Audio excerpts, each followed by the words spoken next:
Thank you.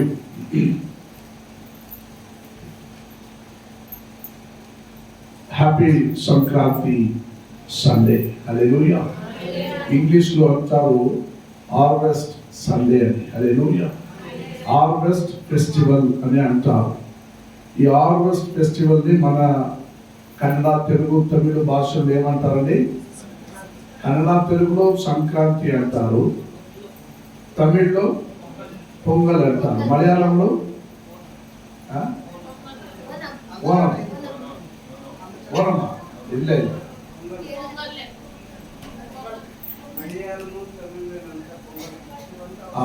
అవి కూడా ಹೇಳ್ತಾರೆ. హల్లెలూయా. ఈ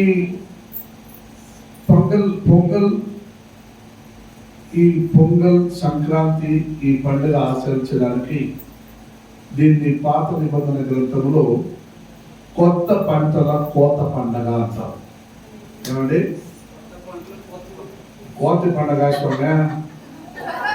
కొత్త పంటల కోత పండగ. హల్లెలూయా. కొత్త పంటని కోసే కోత పండగ అని అంటారు. హల్లెలూయా. ఇది నేనన్నది ఏమిటంటే, ఇవి క్రైస్తవులు, ముసల్మాన్ సహోదరులు, హిందువులు కాక నేను చెప్పేది ఏమిటంటే ప్రతి ఒక్క వ్యవసాయకుల పండగ అని చెప్పవచ్చు. హల్లెలూయా. ఏంటది? ప్రతి ఒక్క వ్యవసాయకుల పండగ. హల్లెలూయా. ఎందుకంటే సహోదరి ఆరంభంలో చెప్పినప్పుడు బెంగళూరు పట్టణంలో కొన్ని సిటీ లెవెల్లో ఉన్న వాళ్ళందరూ వాళ్ళు ఆఫీస్లో ఉద్యోగం చేయవారు ఉన్నారు, బిజినెస్ చేసేవారు ఉన్నారు. వాళ్ళకి నెలకి ₹1,00,00,000 వస్తుంది. నెలకి ₹1,00,00,000 వస్తుంది. కానీ వ్యవసాయం చేయవాడు చిన్న చిన్న పంట చేసిన ఆడికి వచ్చేది ఏమిటంటే 1,000 లక్షలు మాత్రమే. హల్లెలూయా. అవి కూడా ఈ దినమానంలో అనేక ఈ వ్యవసాయకులు ఉన్న కొన్ని జమీన్లు మనం అమ్ముకుందాం, బిడ్డల్ని బాగా చదివిద్దాం, వాడు కూడా కోట్లుగా సంపాదన చేయని కొందరు ఆలోచిస్తున్నారు. హల్లెలూయా. ఈ రోజున ఒక ఆలోచన చెప్పడానికి ఇష్టపడతాను. కొంచెము జమీన్ అయినా కూడా అవి పెట్టుకుంటూ వ్యవసాయం చేయటకు ప్రయాసపడండి. అవి అమ్ముకొని డబ్బులు చేసుకుంటూ ఏదైనా కోట్లు వచ్చే మాదిరిగా బిజినెస్ చేద్దామంటే చివరికి ఆ ₹1,00,00,000 ఇచ్చినా కూడా నీకు అన్నమాహారం దొరకదు. హల్లెలూయా. ఆల్రెడీ శ్రీలంక దేశంలో 1 కేజీ బియ్యము ₹2,000 ఆ లెక్కలో మారిపోయినది. హల్లెలూయా. 1 కేజీ నూనె ₹1,000. ఏది తీసినా కేజీ ₹1,000, ₹2,000. ఎందుకంటే ఆ దేశంలో సరైన పంట లేదు కాబట్టి. హల్లెలూయా. గత దినమానంలో శ్రీలంక దేశం అలా కొట్టుకుని అన్ని గతించిపోయినది కూడా మనందరికీ తెలుసు. అప్పుడు మన భారతదేశంలో నుండి అనేక రైతులు, వ్యవసాయకులు చేసిన ఈ దవస ధాన్యం పంటలు తీసుకెళ్లి వాళ్ళకి ఇచ్చి తినమన్నారు. హల్లెలూయా. నీళ్లతోనూ భూకంపముతోనూ కొట్టుకుని పోయిన సందర్భంలో ఇటువంటి దవస ధాన్యము మాత్రమే వాళ్ళకు ఆహారంగా ఉంటే వాళ్ళకి చాలు అనిపిస్తుంది. హల్లెలూయా. ఇల్లు కొట్టుకుపోయింది, వాకులు కొట్టుకుపోయింది, సమస్యలు అన్ని పోయినా కూడా నాకు ఆకలికి అన్నం ఉంటే చాలు అంటారు. హల్లెలూయా. అటువంటి స్థితిగతులు ఎన్నో దేశంలో వచ్చినది మనం అందరూ చూసాం. హల్లెలూయా. కానీ ఈ దేశంలో దేవుడు నీకు నాకు ఇచ్చిన ఒక గొప్ప సలాక్యం ఏమిటంటే, నీకున్న దాంట్లోనే నీవు కొత్తగా ఒక పంటను, ఒక విత్తనాలు విధించి అందువల్లే వచ్చే పంటను నీవు నీ బిడ్డలో తిని సంతోషించుడి అని దేవుడు దీవించినాడు. హల్లెలూయా. కానీ మరొక పక్షంలో దేవుడు ఏమన్నాడంటే, ఒక పంట కోత కోసినాక నువ్వు తిన్న తర్వాత అవి నువ్వే పెట్టుకోవద్దు, అవి బజార్లో అమ్మేవి. హల్లెలూయా. మరొకరికి అవి దొరికినట్లుగా చేసి నాకు కావాలని నువ్వు గొడవలో దాచిపెట్టుకోవద్దు. హల్లెలూయా. అది నీకు శాపం అని దేవుడు హెచ్చరించినాడు. ఈ కార్యమని ఆరంభ దినములలో మనకి చెప్పబడింది కాబట్టి ఇప్పుడు చక్కగా ఈ పండగ వలె మనకున్న ఆశీర్వాదం ఏమిటో మనం వాక్యంతో చూద్దాం. దయచేసి గమనించండి, చదవండి. నిర్గమకాండం 34వ అధ్యాయం. నిర్గమకాండం 34వ అధ్యాయమునకు రండి. మొదలుగా 21, 22 వాక్యం చదవండి.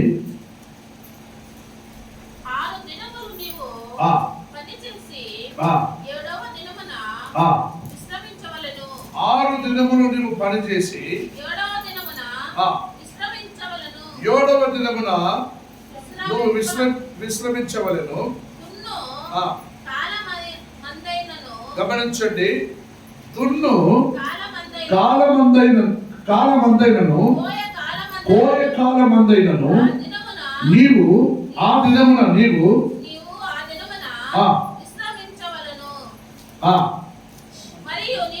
మరియు నీవు గోధుమల కోతలు ప్రథమ ఫలముల పండుగను అనగా వారముల పండుగను సంవత్సరాలుగా పంట కూర్చి సంవత్సరాల పంటను సమకూర్చుకుంటూ నీవు పండుగను ఆచరించవలను అని చాలా చక్కగా ఇక్కడ వ్రాయబడి ఉన్నది. హల్లెలూయా. దున్ను కాలమందనైనను కోయు కాలమందైనను నీవు విస్తరింపబడి నీవు గోధుమల కోతను ప్రథమ ఫలములను పంటను పండగగా నువ్వు సమకూర్చబడి పండగగా ఆచరింపవలనని దేవుని వాగ్దానం సెలవిస్తున్నాయి. హల్లెలూయా. ఆ నాడిలో ఈ మాట ఎందుకు సెలవింపబడినదంటే మీ అందరికీ తెలిసిన ఒక కార్యం. సంక్రాంతి అంటే ఏమిటో అంటే ఐగుప్తు దేశం మీకు గుర్తుకు రావాలి. హల్లెలూయా. తలపైన కొట్టినట్టు మీకు ఏం రావాలండి? ఐగుప్తు దేశం గుర్తుకు రావాలి. ఐగుప్తు దేశంలో 400 సంవత్సరాలుగా బానిసత్వములో ఇశ్రాయేలు వారు, యూదా ప్రజలు ఉండిపోయినారు. హల్లెలూయా. వారిని దేవుడు వారి మీద కనికరించి జాలిపడి వారిని బయటికి తీసుకుని వచ్చే వరకు వాళ్ళు అక్కడ ఏమై ఉండినరు? వారసులై ఉండినరు. ఆ జమీను పొలమంతా వాళ్ళదా? లేదు. అవన్నీ రాజు తన అధికారంలో కుప్పట్లో పెట్టుకుని ఉన్న జమీను. ఆ జమీన్లో వారు ఎంతవరకు ప్రయాసపడి వారు పంట చేసినా అవి వారు అనుభవించలేరు. మార్కెట్కి బజార్కి తీసుకెళ్లి అమ్మలేరు. ఎవరికో అమ్ముకుంటూ డబ్బు చేసుకుంటూ ఇంట్లో పండగ చేయలేరు. ఎందుకంటే ఆ నాడిలో వారు అన్ని చేసిన ఆ పంట కోయి కాలం వచ్చినప్పుడు వారు దున్ను కాలం అందైనను వారు కోయి కాలం అందైనను అన్నిటినీ రాజు తీసుకెళ్లి లోపల పెట్టుకుంటూ వారి కొట్టి ఆ తయారీకి 3 పూట అన్నం మాత్రం పెట్టిండు. హల్లెలూయా. 3 పొట్లు పెట్టాడో 2 పొట్లు పెట్టాడో మాకు తెలియదు, కానీ వాళ్ళకి అన్నం మాత్రం పెట్టాడు. హల్లెలూయా. హల్లెలూయా. ఇలాగే కొన్ని 400 సంవత్సరాల దాకా వారందరూ శ్రమ పడినరు. అందరూ పంట పండించినారు. అవన్నీ తీసుకుని పెట్టుకునిండు. వారికి కావాలని ఇచ్చిండు. మిగిలినంతా ఐగుప్తులైన తన వారు, తన ప్రజలు, తన కుటుంబిక సభ్యులు, తన జాతి, తన ప్రజలు అని వాళ్ళు అధికంగా వాడుకుంటూ ఉపయోగించుకున్నారు. హల్లెలూయా. గమనించండి, యూదా వారు శ్రమపడి సంవత్సరమంతా పంట చేయటం, వారు ఐగుప్తులో ఉన్నవారు ఆ సంవత్సరమంతా హాయిగా కూర్చొని ఆ పంటలన్నీ వారు తిని తీర్చటం. హల్లెలూయా. ఈ కార్యాలు ఆ నాడిలో జరుగుతూ గత 400 సంవత్సరాలుగా ఈ కార్యాలు జరుగుతుండగా దేవుడు ఒక్క మాటలో ఆ దేశ వ్యాప్తి ఆ ప్రజలను, ఆ ఇశ్రాయేలు వారిని, యూదా కులము వారిని అక్కడి నుంచి బయటికి తీసుకురావాలని దేవుడు ఆలోచన చేశాడు. హల్లెలూయా. వారు చేసిన పంట వాళ్ళది కాదు, వారు పెట్టుకున్నది ఏది వాళ్ళది కాదు, వారు పెట్టుకున్న ఆవులు పిండిన పాలు వాళ్ళది కాదు. అన్ని రాజు గృహంలో తెచ్చి పెట్టాలి. హల్లెలూయా. అన్ని తీసుకుపోయి అక్కడికి పెట్టాలి. వాళ్ళు ఎవరు సొంతంగా ఏది అనుభవించలేరు. వారికి ఏమి కావాలో వారికి అది కొంచెం పెట్టి తినండి అని చెప్పి ఇచ్చేవారు. హల్లెలూయా.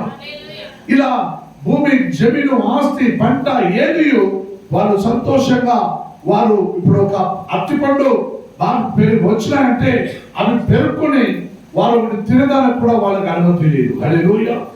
అంత దీనంగా బానిసత్వంలో ఆ నాడిలో ఐగుప్తు దేశంలో యూదా కులము వారైన ఇశ్రాయేలు ప్రజలు అక్కడ ఉండిపోయినారు. హల్లెలూయా. అప్పుడు దేవుడు ఎందుకు అక్కడ ఉన్నారంటే, దేవుడే కదా మనుషులను సృష్టించాలంటే వారు తన చెప్పిన మాట శ్రద్ధగా వినకుండా పోయినారు. హల్లెలూయా. దేవుని మాటకి లోబడకుండా పోయినారు. హల్లెలూయా.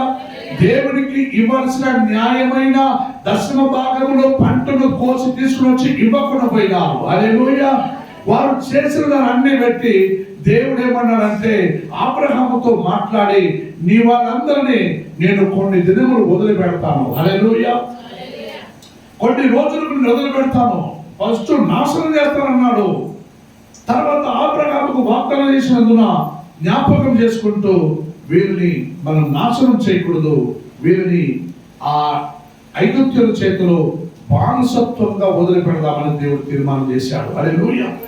అప్పుడు వీళ్ళందరూ కుటుంబంగా 400 సంవత్సరాలు అంటే ఆలోచించుకోండి. వాళ్ళకి తర్వాత వాళ్ళ బిడ్డలు, వాళ్ళ బిడ్డలకు తర్వాత బిడ్డలు, వాళ్ళ బిడ్డలకు తర్వాత బిడ్డలు అని 4 తలమారు సంతతి వరకు వాళ్ళు అక్కడ బానిసత్వంలో ఉండిపోయినారు. హల్లెలూయా. హల్లెలూయా. వాళ్ళకన్నా సొంత ఇల్లు లేదు, పొలం లేదు, సొంతగా ఆవులు లేదు, సొంతగా ఎద్దు లేదు, బర్రె లేదు, ఏమీ లేదు. వాళ్ళు అలా పాలించుకుంటూ అక్కడే ఉండిపోయినారు. హల్లెలూయా. అప్పుడు దేవుడు తీర్మానించి వాళ్ళని బయటికి తీసుకొచ్చాడు. ఎక్కడ నుండి? ఐగుప్తులో నుండి తను చూపించిన కానాను దేశమునకు ఇజ్రాయేలు వారిని, యూదా కులము ప్రజలను తన ఇజ్రాయేలు దేశమునకు తీసుకొని వచ్చాడు. హల్లెలూయా. అంత హీన స్థితిలో ఉన్నవారిని నడిపించుకుంటూ తీసుకొని వచ్చి అక్కడ పెట్టాడు. హల్లెలూయా. అక్కడ పెట్టాక వారికి అన్నాడు, ఈ దేశమును స్వతంత్రించుకుని, ఈ దేశమును స్వతంత్రించుకుంటూ ఈ దేశములో మీరు అన్ని స్వంతంగా పంట చేసి, విత్తనాలు విత్తింపబడి పంట చేస్తూ అన్ని మీరు తిని మీరు పుషించి ఆచరించండి అని చెప్పి వాళ్ళకి నియమములు అంటే కట్టడలు అంటే ఆజ్ఞలు విధించి వారు సంవత్సరములకు ఒక 7 పండుగలు చేసుకోమని దేవుడు వారికి ఆజ్ఞయించారు. హల్లెలూయా. అందులో చాలా కొంచెం ముఖ్యమైనది ఒక 5 పండుగలు వాళ్ళకి. హల్లెలూయా. అందులో చాలా ప్రాముఖ్యమైనది ఒక 3 పండుగలు. హల్లెలూయా. ఈ 3 పండుగలు ఏది అంటే, మొదటిది పస్కా పండుగ. హల్లెలూయా. పస్కా పండుగ అంటే తన ఎత్తుకున్న బలిలు, గొర్రెలు, ఎద్దులు ఇవన్నిటిలో ఒక దేవునికి ప్రియమైన ఒక కొత్తగా పుట్టిన దాన్ని ఆ సంవత్సరంలో వాళ్ళకని 10 ఉంటే ఆ సంవత్సరంలో ఇంకొక 10 అవుతుంది. అందులో దశమ భాగముగా మొదటిసారిగా ఒక గొర్రెలను, మేకపిల్లను వారు వధించి వారందరూ తిని సంభ్రమించారు. హల్లెలూయా. రెండవ కార్యం పులిపు లేని, వారు త్వరగా ఐగుప్తుల నుండి బయలుదేరి వచ్చారు కాబట్టి వారు పులిపు లేని రొట్టి వారు తోడుగా తీసుకురాలేకపోయారు. మార్గ మధ్యలో వారు పులిపులో రొట్టెలు తినుకుంటూ వచ్చినారు. ఏమో దేవుడు తీర్మానించాడు, పులిపు లేని రొట్టెను మీరు తినండి అని దేవుడు తీర్మానించాడు. హల్లెలూయా. మొదటిగా ఈ వాక్యం నేను చెప్తున్నాను, గమనించండి. నేను చెప్పి ఒక వాక్యం చదివేది. లేవియ కాండం 23వ అధ్యాయం రాండి. లేవియ కాండం, హ్యాపీ పొంగల్, సంక్రాంతి. హలో. లేవియ కాండం 23వ అధ్యాయం రాండి. 4-5 వరకు చదవండి.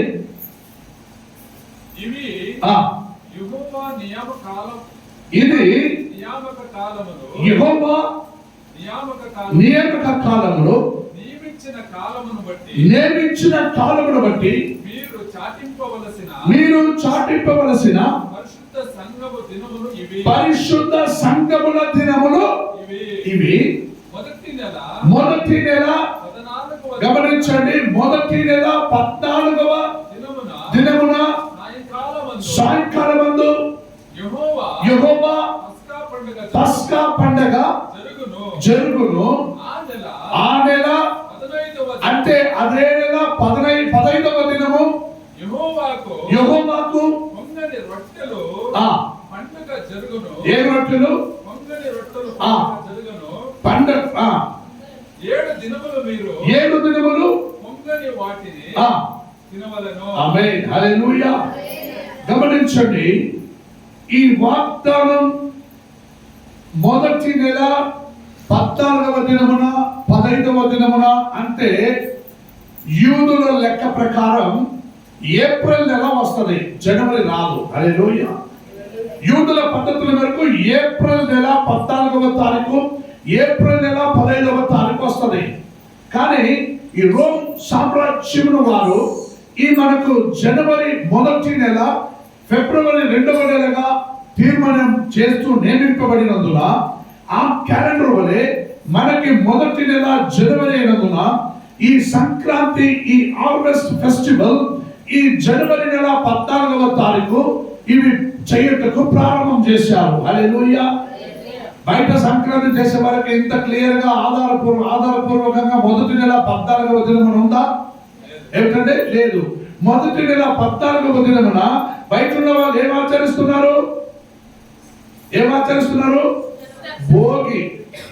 అంటే పాతదాన్ని తీసుకెళ్లి బయటపడేయటం. హల్లెలూయా.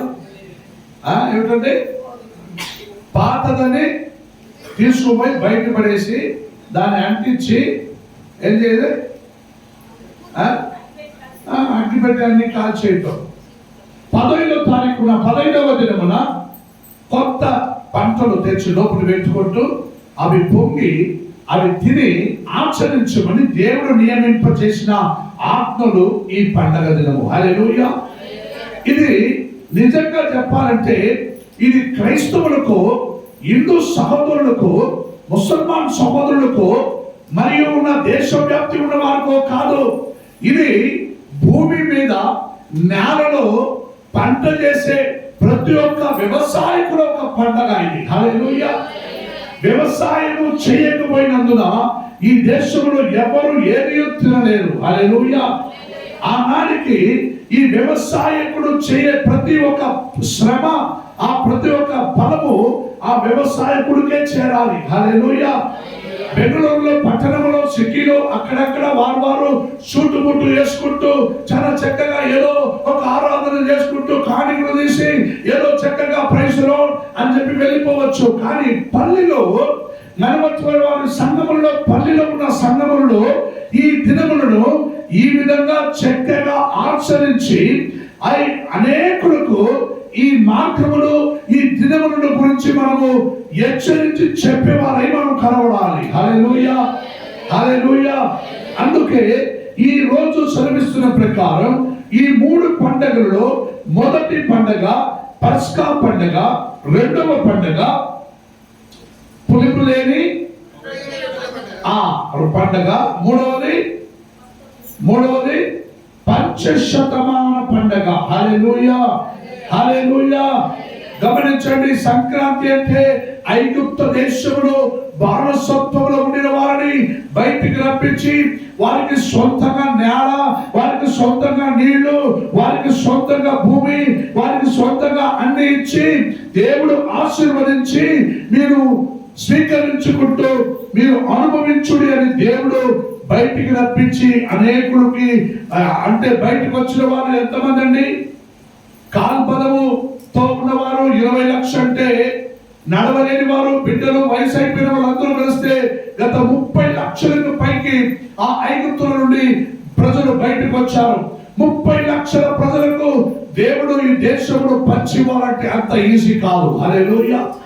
ఆ 30 లక్షల కుటుంబాలకు దేవుడు అక్కడ ఒక భూమిలో పంచబెట్టి స్వతంత్రించుకోండి అని చెప్పి ఆయన విత్తనాలు ఇచ్చాడు, ఆయన అన్ని చేశాడు. అందుకే వారు ఈ పండుగలు ఆచరించడానికి వారు తీర్మానించబడినది. హల్లెలూయా. ఇది ఏదో క్యాలెండర్ లో గవర్నమెంట్, సెంట్రల్ గవర్నమెంట్ ఇచ్చిన పండగ కాదు.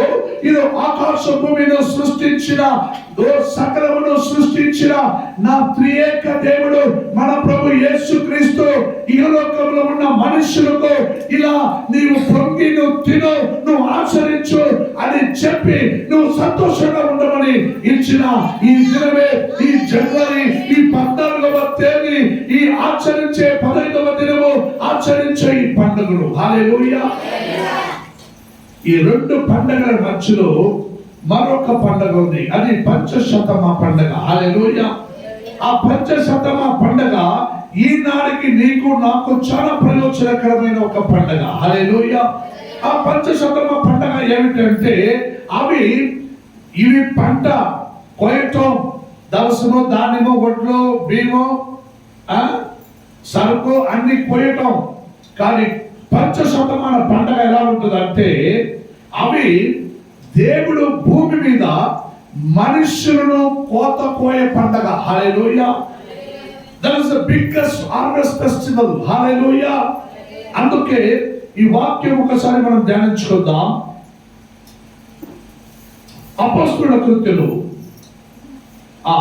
నిర్గమకాండం, అదే నిర్గమకాండంలో 23వ అధ్యాయంకు రండి. నిర్గమకాండం 23వ అధ్యాయంకు రండి. 16 నుండి 19, 16, 17, 16 నుండి 19 వరకు. నీవు పొలములో విత్తిన నీ వ్యవసాయములో ఏ పంట? కోలి పంట యొక్క కోత పండగను పొలములో నుండి ఈ వ్యవసాయ పొలములను నీవు కూర్చుకొనిన తర్వాత సంవత్సరాంతమందు ఫల సంగ్రహపు అంటే ఆ సంవత్సరం అంతా కూడి పెట్టుకున్న ఆ ఫల సంగ్రహపు పండగను ఆచరింపవలెను. హల్లెలూయా. ఇది ప్రతి ఒక్క భూమిలో ఉన్న ప్రతి ఒక్క మనుష్యులకు దేవుడు ఇచ్చిన ఒక ఆజ్ఞ. హల్లెలూయా. అపొస్తలుల కృత్యాలు కొత్త నిబంధనలకు రాని అపొస్తలుల కార్యము 2వ అధ్యాయంకు రాని 1 నుండి 4 వరకు వాక్యం చదవండి. The book of acts chapter 1 to 4.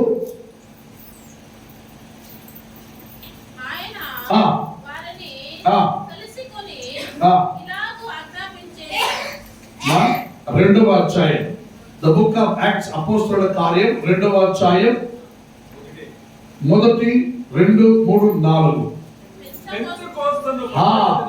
గమనించండి. పెంతెకోస్తు కాలము, పెంతెకోస్తున్న పండగ దినమును వచ్చినప్పుడు గమనించండి. ఇది కొత్త నిబంధనలో ఈనాడికి నీకు నాకు హెచ్చరించి అపొస్తలుడైన పౌలు రాసి పెట్టిన ఒక చక్కటి వాగ్దానం ఏమిటంటే ఆ పెంతెకోస్తు పండగ అంటే పెంతెకోస్తుని ఎప్పుడు అంటారంటే అన్నిటినీ సమకూర్చుకుంటూ వారు ఆచరించుచున్నారే ఆ దినములలో గమనించండి. ఇది 14వ దినము 15వ దినము చేసే పండగ. ఈ పెంతెకోస్తు పండగ 50వ దినము చేసే పండగ. హల్లెలూయా. 50వ దినముకు 50th day is celebrated. The all in this world is called by Pentecost. Hallelujah. Pentecost పండగ అనే 50వ దినమున ఆచరించడానికి ఏర్పరింపబడిన ఒక పండగ. చదవండి.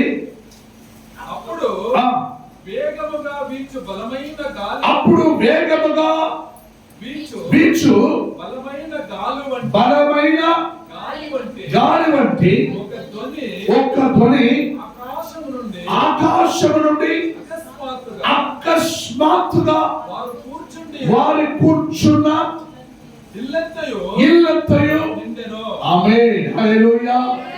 గమనించండి. ఈ పంచశతమానం పండగ ఎలాంటిదంటే ఆ స్థలమందున ఒక భయంకరమైన ఒక స్వరము, ఓ గట్టి స్వరము అవి అరుచుకుంటూ ఒక స్వరం వినినది. అప్పుడు ఒక భయంకరమైన గాలి, తుఫాను వచ్చినట్లు ఒక గాలి వచ్చింది. అప్పుడు వారందరూ కూడి ఉన్న స్థలములో ఆ ఇంటిలో వారందరి మీదకి ఏమొచ్చింది? చదవండి. అకస్మాత్తుగా వారి కూర్చున్న ఇల్లంతయు నిండెను మరియు అగ్ని జ్వాలలు వంటి నాలుకను విభాగింపబడినట్లుగా వారికి కనబడి వారిలో ఏం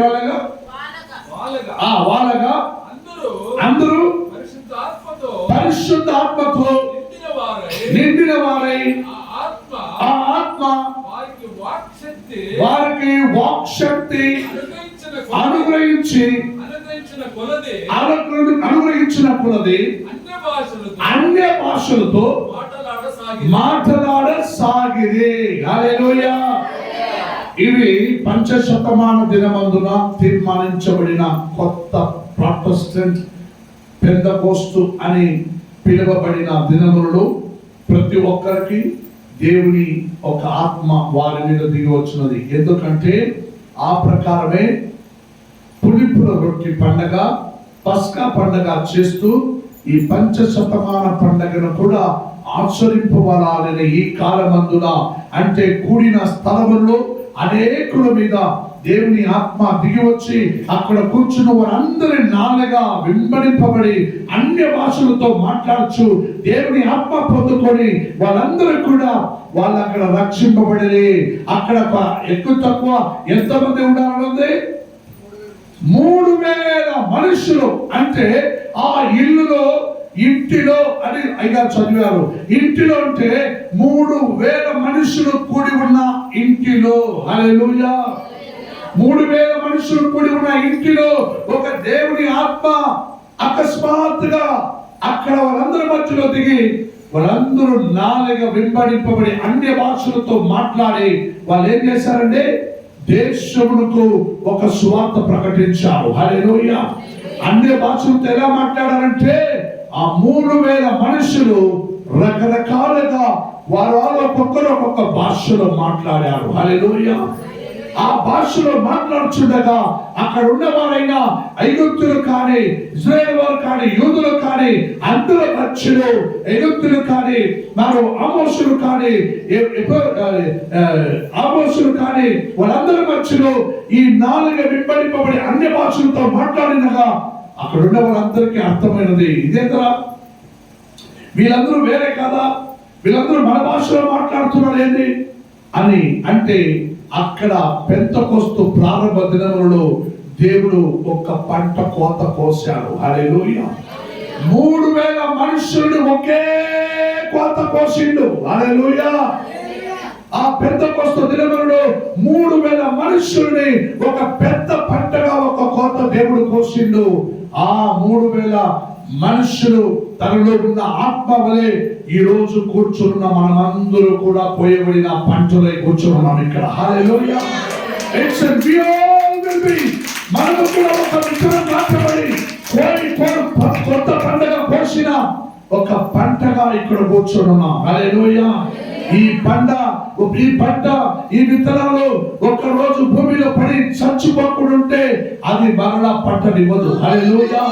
ఈ ఒక్క రోజు ఈ దినమున ఖాళీ ఆచరింపు కూడారంలో నువ్వు ఆచరించడం మాత్రం కాక, నువ్వు పండగ చేసుకున్నది మాత్రం కాక, నీవే ఒక పంటగా, నీవే ఒక విత్తనాలుగా నువ్వు విత్తింపబడి నువ్వు అనేకల మధ్యలో ఒక గొప్ప కోత కోసిన దినములలో నీతో పాటు మరి అనేకులని దేవుడు కోయచుండగా ఆ కోతలో విత్తు అనేకులు మన సంఘములో చేరి రావాలి. హల్లెలూయా.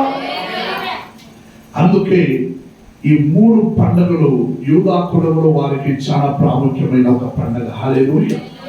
పాత నిబంధనలలో వారు అలా రాయించడం మీరు చూశారు. ఇక్కడ నిర్గమకాండం 12వ అధ్యాయం రాండి. నిర్గమకాండం 12వ అధ్యాయం 14, 15, 16 వాక్యం చదవండి. కాబట్టి ఈ దినము మీకు జ్ఞాపకార్థమైనదగును. మీరు యెహోవాకు పండగగా ఆచరించవలెను. తరతరములకు నిత్యమైన కట్టడగా దాన్ని ఆచరించవలెను. హల్లెలూయా. హల్లెలూయా. మీకు అందరికీ ఫోన్లో పెట్టిన ఫోటోతో పాటు ఈ వాక్యం. హల్లెలూయా. ఈ వాక్యం సెలవించబడినది. కాబట్టి ఈ దినమును మీకు జ్ఞాపకార్థమైనదగును. హల్లెలూయా. ఈ దినము మీకు జ్ఞాపకార్థముగా ఉండాలి. ఎందుకంటే సంక్రాంతి అంటే బయట ఉన్న వాళ్ళు అంటారు బేవు బెల్ల. హల్లెలూయా. ఏమంటారండి? బేవు బేవు అంటే ఉగాదియా? దీనికి ఏం చేస్తారు? ఎల్లు బెల్ల. అమ్మా తెలుగు చెప్పండి. అల్లము బెల్లము, నూగులు బెల్లము. హల్లెలూయా. ఈ సంక్రాంతికి నూగులు బెల్లము. గమనించండి, ఈ నూగులు బెల్లము బయట ఉన్న వారు ఉపయోగించుకుంటూ సంతోషంగా వాళ్ళ ముందు కొనసాగిస్తున్నారు. కానీ మనకు దేవుడిచ్చిన తీర్మానం, ఒక కట్టల, ఒక ఆజ్ఞలు ఏమిటంటే, కాబట్టి ఈ దినము జ్ఞాపకార్థమైనదగును నీకు. హల్లెలూయా. సంక్రాంతి అంటే వాళ్ళు పండగ, నాకేం కాదని చెప్పి వాళ్ళు ఇల్లు వాకులు ఊడ్చుకుని ఉంటే నువ్వు కమ్మలి కప్పుకుంటూ గొరక పెట్టుకుని నిద్రపోవద్దు. హల్లెలూయా. నీవు కూడా నీ ఇల్లు వాకులు శుభ్రం చేసి శుభ్రంగా ఆ దినమున ఒక మంచి పంట చేస్తూ నీ బిడ్డలకు మరియు వాళ్ళకు పెట్టి నీవు ముందు కొనసాగి నీవు అనేకుల ఎద్దుకు నీవు రాబట్టుకు నీవు ప్రయాసపడాలి. హల్లెలూయా. అనేకులకు నీవు ఒక విత్తనాలుగా, పంటగా నీవు కోసి దేవుడు పెద్ద వస్తు దినములో తీసి ఉన్నాడు, అది మర్చిపోకూడదు. హల్లెలూయా. హల్లెలూయా. ఇక్కడ ఇవన్నీ ఎందుకు పెట్టినామంటే, ఇప్పుడు 2 సరుకులు ఇక్కడ పెట్టాం. ఆ సరుకులే పంట అని కాదు, ఆ సరుకు పంట కాదు, నీవే పంటలు. హల్లెలూయా. నీవే. మరొకరికి నువ్వు ఎలా ఉండాలి? సరుకు ఇప్పుడు ఇస్తే ఎంతో ఎలా తింటారండి? కొట్టుకుంటూ బాగా నమిడి నమిడి నమిడి అంటారు కదా. అట్లే నీవు పంటగా ఉంటే నిన్ను కూడా నమ్ముతారు, తిడతారు, కొడతారు, ఉంచుతారు. అన్ని సహించుకుంటే ఏం చేయాలండి? నీవే పంటగా మరొకరికి మంచి పండగ ఆచరింపడానికి ప్రయోజనకరమైన క్రైస్తవ జీవితము నీలో కనరావాలి. హల్లెలూయా. నీలో అపవిత్రత పెట్టుకుంటూ వారందరూ తమ అపవిత్రంగా ఉన్నవారు, పాపములో ఉన్నవారు, దాసత్వంలో ఉన్నవారు అన్ని పోగొట్టుకుని వారిని బయటికి రప్పించిన దినమున జ్ఞాపకం చేసుకోవాలి. జ్ఞాపకం చేసుకోవాలి. జకర్యా 11వ అధ్యాయంలో సెలవింపబడినది. అవును, సెలవింపబడినది. కానీ ఈ వాక్యం కూడా దేవుడు నీకే సెలవించబడినది కదా. Can you please listen to them? ఈ వాక్యం సెలవుతుంది కాబట్టి ఈ దినము మీకు జ్ఞాపకార్థమైనదిగాను. హల్లెలూయా. అంటే సంక్రాంతి అంటే నాకు కాదండి, వాళ్ళకి పండగ. నువ్వు ఇంట్లో పడుకుని నిద్రపో. హల్లెలూయా. వాళ్ళ దేవుని పండగ, నువ్వు నిద్రపో. హల్లెలూయా. ప్రియమైన దేవుడులారా, దేవునికి చిత్తమైతే నేనేం కోరుకుంటున్నాను అంటే, ఒకరోజు ఆదివారపు ఈ సంక్రాంతి పండగ రావాలి. హల్లెలూయా. ఆదివారపే కరెక్ట్ గా సంక్రాంతి పండుగ రావాలి. అప్పుడు ఈ చర్చిలో ఈ రోజు నుండి మేము పడుతున్న ప్రయాసం అంతా ఆ రోజు నెరవేరించాలని ఆశిస్తున్నాను. హల్లెలూయా.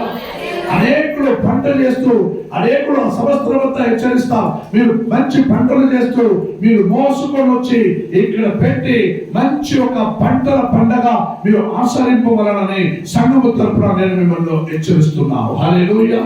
హల్లెలూయా. అందుకే యాకోబు 1వ అధ్యాయం దేవుని మనిషి అంటున్నాడు. యాకోబు 1వ అధ్యాయం 18వ వాక్యం చదవండి. యాకోబు 1వ అధ్యాయం 18వ వాక్యం. ఆయన తాను సృష్టించిన వాటిలో మనము ప్రథమ ఫలముగా ఉండునట్లు. మనము, ఈ వాక్యం చాలా చక్కగా గమనించాలి. ఇంతసేపు కూడా చెప్పినాను, 50వ దినము పెంతెకోస్తు దినము. ఆ పెంతెకోస్తు దినములలో పంచశతమాన దినమును తీర్మానించబడి ఆ పంచశతమాన పండగగా పెంతెకోస్తు డేని ఆచరించి అనేకులకి ఈ సువార్త ప్రకటించడానికి నిన్నే దేవుడు పంటగా పోసి పెట్టినాడు. హల్లెలూయా. ఆ మాట ఇక్కడ దేవ మనుషులైన యాకోబు అంటున్నాడు. చదవండి. ఆయనే తాను సృష్టించిన వాటిలో మనము ప్రథమ ఫలముగా ఉండునట్లు సత్యవాక్యము వలన మనలను తన సంకల్పముల మేరకు ప్రకారము ఏమనెను? కనెను. హల్లెలూయా. అర్థమవుతుందా? ఈ యాకోబు 1:18 అర్థమవుతుందా? ఏం చేశాడండి దేవుడు? ఏం చేశాడు? తాను సృష్టించిన వాటిలో మనము అంటే మనుష్యులము ప్రథమ ఫలముగా ఉండునట్లు సత్యవాక్యము వలన మనలను తన సంకల్పము ప్రకారమే నిన్ను ఏం చేశాడు? కనేను అని వాక్యములో ఉన్నాయి. హల్లెలూయా. ఆయన తన సంకల్పం మేరకు నిన్ను కనినావు. హల్లెలూయా. ఆయన సృష్టించిన వాటిలో ప్రథమ ఫలముగా నీవు ఉండాలి. హల్లెలూయా. అందుకే అనేక సంఘములలో సృష్టిలో చెరుకు కానీ, గోధుమలు కానీ, రాగులు కానీ, బస్తాలు కానీ, ఒడ్లు కానీ, ఏదే కానీ వాళ్ళు తెచ్చి పెట్టుకుంటూ ఇది ప్రథమ ఫలము కాదు. క్రైస్తవ సహవాసంలో ఉండవైనా మీరు మనమే ప్రథమ ఫలము. ఈ పండగ మనం ఆచరించుకుని ఉండకూడదు. ఈ చివరి దినమానంలో పండగ, అమావాస్య, జాతర ఇవన్నీ ఆచరించుకొని ఉండవాలైతే నువ్వు దేవుని రాజ్యానికి వారసుడు కాదు అని పౌలు అంటున్నాడండి. అవును అంటున్నాడు, కానీ వాక్యమే నిన్ను బలపరుస్తున్నదే. దేవుడు అంటున్నాడు, తాను సృష్టించిన వాటిలో ప్రథమ ఫలముగా దేవుడు నిన్ను ఆదుకున్నాడు. హల్లెలూయా. అటైతే నీవే దేవుడు ఇహలోకములో పెద్దకొస్తు దినమానములో పచ్చ శతమాన పండగలో కోత కోసి పెట్టి ఉన్నాడు. ఆ కోతే నేను. హల్లెలూయా, హల్లెలూయా, హల్లెలూయా.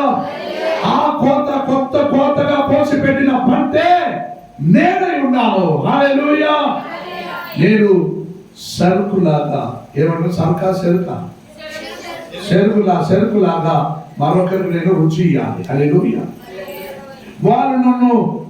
వాళ్ళు ఫస్ట్ ఏం చేస్తారంటే ఎత్తుకునింది కాలు మీద పట్టి పట్టాలను పట్టి కొడతారు, 2 ముక్కలు అవుతాయి. తర్వాత బాగా నమ్ముతారు, బట్ ఈజీ నమ్మిలి ఇప్పుడు ఎంత జ్యూస్ పిండినాక అంటారు. అట్లే నీ జీవితం. అలా చేయడానికి నేను చెరుకుగా ఉంటాను అనేకులు ఇక్కడ చెప్పే వాళ్ళు కొందరు ఉండండి. ఏమండి రాగిలు కొందరు, నేను రాగిలుగా ఉంటాను, నన్ను ముద్దు చేసుకొని తినని చెప్పండి. నేను వడ్లుగా ఉంటాను, అన్నం వండించుకొని తినమని చెప్పండి. నేను గుమ్మడికాయగా ఉంటాను అని చెప్పి అలాగే కూర్చొని ఉండకండి. కొంచెం గుమ్మడికాయ కూడా రుచిస్తుంది, కానీ గుమ్మడికాయలాగా కూర్చున్న వాళ్ళు రుచి ఎప్పటికీ ఇవ్వండి. హల్లెలూయా. ఇప్పుడున్న ఉళ్ళు, అమ్మో ఉళ్ళు ఉంది ఇక్కడ, ఉళ్ళు దాంట్లో నాయన కొంచెం సాంబార్ చేసి తినుకుంటే ఉళ్ళంతా ఉడకొచ్చేస్తుంది. హల్లెలూయా. అంటే ఉడులు మాదిరిగా నువ్వు ఎవరితోనా కలిసి మాట్లాడితే నీ వల్లే వారు ఒంటంతా మంట అయిపోవాలి, ఉడుకైపోవాలి. ఉడుక రక్తంలో నేను కూడా నా ప్రభువుని ఆరాధిస్తానని చెప్పాలి. హల్లెలూయా, హల్లెలూయా. బాగా పంట చేసుకుంటూ బెల్లము, గీ, నెయ్యి, పప్పు అంతా వేసుకుని పొంగులు, కార పొంగులు, స్వీట్ పొంగులు తిని నువ్వు పడుకుంటే మరొకరికి స్వార్థ ప్రకటించవాలి ఎవరున్నారమ్మా. హల్లెలూయా. ఇక్కడ పెట్టిన దవస ధాన్యం అంతయు ఏదో ఒక ఆశాలింపుకు మనము ఒక అందరికి హెచ్చరించడానికి, అందరికి మాదిరిగా చూపించడానికి ఇక్కడ పెట్టబడి ఉంది. ఇక్కడ ఏదో ఒక విగ్రహంలో ఇవన్నీ పెట్టి ఆచరించబడి దేవుడు అన్నాడు, నేను ఆచరిస్తున్నాను. హల్లెలూయా. ఇక్కడ ఏదో విగ్రహం పెట్టి నేను పూజించలేదు. నేను సకలమును సృష్టించిన దేవుడికి నేనే ప్రథమ ఫలముగా నన్ను నేను అప్పగించుకుంటూ నేను మొదలుపెట్టుచున్నాను. హల్లెలూయా. నేనే ప్రథమ ఫలమై నేను మొదలుపెట్టుకున్నానంటే దావీదు ఒక మాట అంటాడు, గమనించండి, చదవండి. దావీదు కీర్తన 72వ అధ్యాయం రాండి, 72వ అధ్యాయం రాండి, 16 వాక్యం చదవండి. 16 చాప్టర్ 16 72:16 దావీదు కీర్తనలో భక్తులైన సొలొమోను చెప్పే మాట ఇది. ఎవరండి? భక్తులైన సొలొమోను చెప్పే మాట దావీదు కీర్తనలో. దేశములోను పర్వత శిఖరములోను మీదను సస్య సమృద్ధి కలుగును, దాని పంట లెబనోను వృక్షముల వలె తాండవమాడుచుండెను. హల్లెలూయా. లెబనోను వృక్షము వలె అంటే అవి తాండవమాడెను. అంటే అవి పెద్ద పెద్దగా, ఆ పంట ఎలా ఉంటుందంటే పెద్ద పెద్ద మాటలు, మామిడికాయ మాటలు, టెంకాయ మాటలు, మామిడికాయ మాటలు, మునక్కాయ మాటలు పెద్ద పెద్దగా ఉంటాయి కదండి. అవి లెబనోను వారి దేశపు అధికంగా అవి ఏం చేస్తుందంటే గాలికి అల్లాడుతూ ఉంటుంది. ఏం చేస్తుందండి? మీకు అర్థం కాలేదు అనుకుంటాను. ఒక్కసారి మీరు అందరూ అల్లాడండి. అమ్మా నేను తిప్పేది చేయకపోతే సంక్రాంతి నీకు కాదు. ఎప్పుడు అల్లాడండి అందరూ ఒకసారి అల్లాడండి, please shake your body please. Hallelujah. అయినా కొందరు చేయగా సంక్రాంతి వాళ్ళకి కాదు. హల్లెలూయా. సో వారు లెబనోనులో వారు వేసిన పంట తాండవమాడుచున్నది అని వాక్యంలో ఉన్నాయి. తాండవం అంటే ఏమిటండి? నాట్యం. అదైతే ఆ టెంకాయ వాడు నాట్యం ఆడిందంటే ఎలా ఉంటుందో ఆలోచన చేసి చూడండి. నేను కాలి ఊగమన్నాను అంతే. హల్లెలూయా. అవి ఎలా ఊగిందో మనకు తెలియదు, కానీ లెబనోను పంట అలా తాండవం ఆడిందని వాక్యంలో దావీదు అంటున్నాడు. హల్లెలూయా. ఇలా మంచి చక్కటి పంటలను దేవుడు సృష్టించి నీకు అనుగ్రహించాలంటే నీవు తిని పండుకున్నదానికి కాదు. హల్లెలూయా. నీవే పంటగా మారాలి. హల్లెలూయా. నీవే పంటగా మారాలి. నీవే ఒడ్లుగా మారాలి. నీవే రాగిగా మారాలి. నీవే గోధుమలుగా మారాలి. నీవే చెరుకుగా మారాలి. నువ్వే బావుకాయగా మారాలి. నువ్వే గుమ్మడికాయగా మారాలి. నువ్వే ఉడులుగా మారాలి. నువ్వే అట్టిపండుగా మారాలి. నీవు తినే పదార్థంలో ప్రతి ఒక్కటిగా నీవే మారాలి. నువ్వు రుచి చూపించు. ఇప్పుడు తీర్మానం చేయండి, ఒక తీర్మానం చేయండి. నేనైతే సరుకు బాగా తిరిగి నమిలి ఉంచుతారు, అవి నేనే ఉంటానండి. ఈ చెరుకు నేనే. ఇప్పుడు మీరు ఏమేమై ఉంటారు? కొందరు రాగిగా ఉండండి. చెప్పండి, నేను రాగిగా ఉంటాను. అందరూ కాదు, ఎవరైనా మీరు తీర్మానం చేయండి. రాగిగా ఉంటాను. నన్ను బాగా పిండి పిసికి ముద్ద చేసి ఉడకబెట్టి ముద్ద చేసి తినని నేను నేను ఒడ్లుగా ఉంటాను. నేను ఒడ్లుగా ఉంటాను. నేను ఉడులుగా ఉంటాను. నేను సక్కరగా ఉంటాను. అవన్నీ దాంట్లో వచ్చేదే. దవస దానం గురించి చెప్పండి. హల్లెలూయా. హల్లెలూయా. ఇలా నీవే పంటగా మారాలి. ఎందుకంటే దేవుడు ఈ భూమి మీద ప్రథమ ఫలముగా నిన్ను దేవుడు తీర్మానం చేసి తీసుకున్నాడు. హల్లెలూయా. అవి ఈ రోజు నిన్న కాదండి. పెంతెకోస్తు దినమానములో పంచశతమాన పండగ ఆ పెంతెకోస్తు దినములుగా మారిన ఆ 50 దినముల ఆ పంచశతమాన పండగ చేయించుండగా పెంతెకోస్తు దినమని తీర్మానించబడి ఆ పెంతెకోస్తు దినములను దేవుడు ఏర్పరించి నీకు నాకు ఇచ్చిన ఈ పండగే ఈ సంక్రాంతి పండగ. హల్లెలూయా. ఈ సంక్రాంతి పండగ సంక్రాంతి చెప్పండి. సంక్రాంతి చెప్పండి ఒకసారి. సంక్రాంతి, అదే సంక్రాంతి. హల్లెలూయా. ఏమండి? సంక్రాంతి అంటే మీకు ఐగుప్తు దేశము, బానిసత్వము, పాపము గుర్తుకు రావాలి. అక్కడ నుండి నిన్ను బయటికి లాగి తీసుకొని వచ్చి నిన్ను బయట పడేసినాక అక్కడ నీకు కొత్తగా జమీను, ఇల్లు, వాకులు, ఆవులు, ఎద్దులు, బరువులు ఇచ్చినాక నువ్వు అవి పెట్టుకుంటూ నీవు సంతోషంగా సంవత్సరమంతయు నువ్వు చేసిన పంట సమకూర్చుకుని నీవు 14వ దినమున 15వ దినమున నీళ్ళు పస్కా పండగ పులిపు లేని రొట్టెల దినమని దేవుడు మీకు ఆజ్ఞయించినాడు. హల్లెలూయా.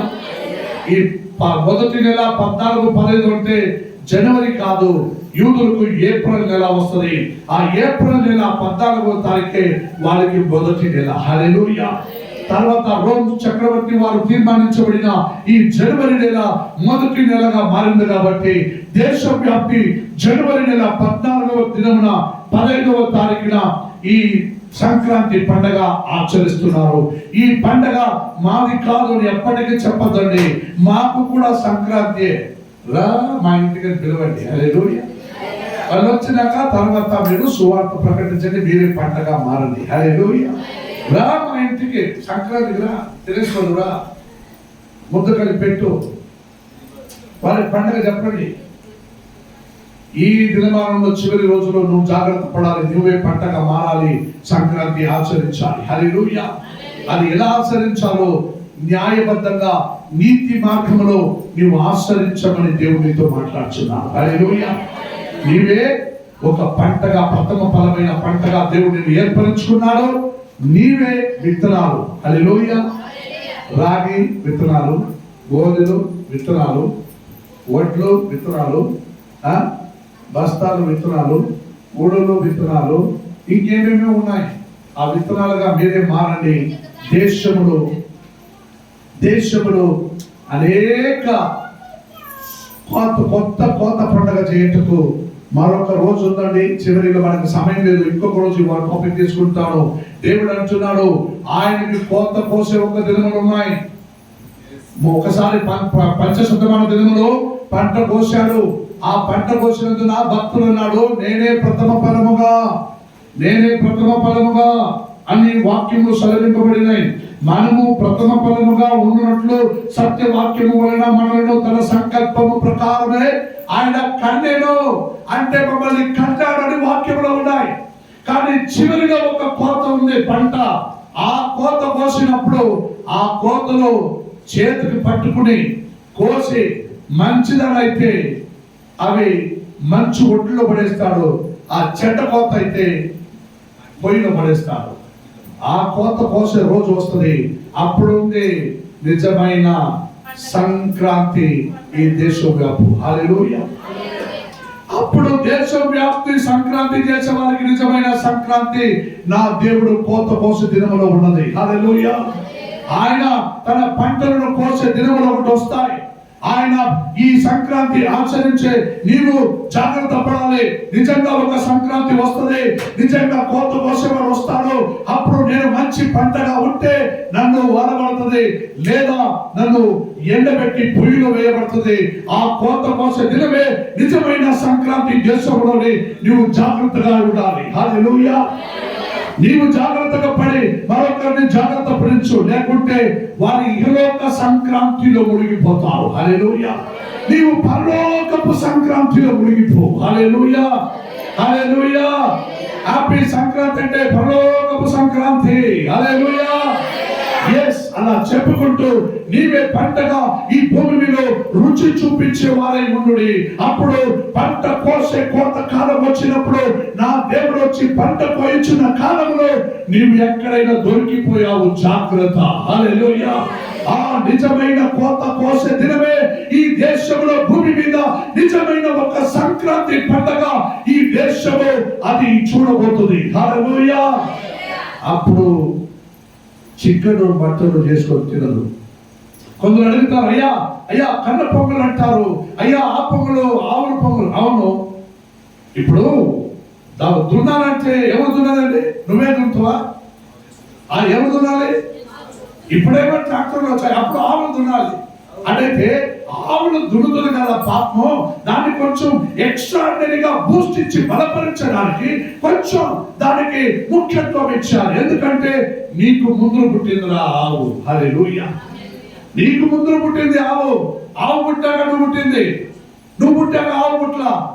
అందుకే ఆవుకు కొంచెం ప్రాముఖ్యత నా దేవుడు ఇచ్చాడు. హల్లెలూయా. ఆవును బట్టి దున్ని మంచి పంటలు చేస్తూ ఆ కోత పంట దున్నేటం ఇవన్నీ దేవుడు ఈ లోకంలో పెట్టి ఉన్నాడంటే ప్రతి సంక్రాంతికి నువ్వు జాగ్రత్త పడమని అర్థం. హల్లెలూయా. క్రైస్తవ సహవాసంలో ఉన్న వారందరూ ప్రతి సంక్రాంతికి మీరు జాగ్రత్త పడండి. ఈ సంవత్సరంలో వచ్చే సంక్రాంతి లోపల నేను ఏదైనా చచ్చిపోతే ఏమిటో లాభమో ఏమిటో నష్టమో నాకు తెలియదు, కానీ వచ్చే సంక్రాంతి లోపల కోత కొయ్యటకు మునిపే నేను మంచి పంటగా మారాలని తీర్మానం చేసుకోండి. హల్లెలూయా. అదే దేవుడు మిమ్మల్ని దీవించిన పరలోకపు సంక్రాంతి. హల్లెలూయా. పరలోకపు సంక్రాంతి. హల్లెలూయా. హల్లెలూయా. దేవుడు మిమ్మల్ని దీవించుగాక. ఉన్న చోట్ల కళ్ళు మూసుకొని మీ కొరకు నేను ప్రార్థిస్తాను. దానిలో ఐగుప్తుల నుండి బానిసత్వంలో నుండి యూదులను ఇశ్రాయేలుకు రప్పించిన దినములలో వారిని సంవత్సరం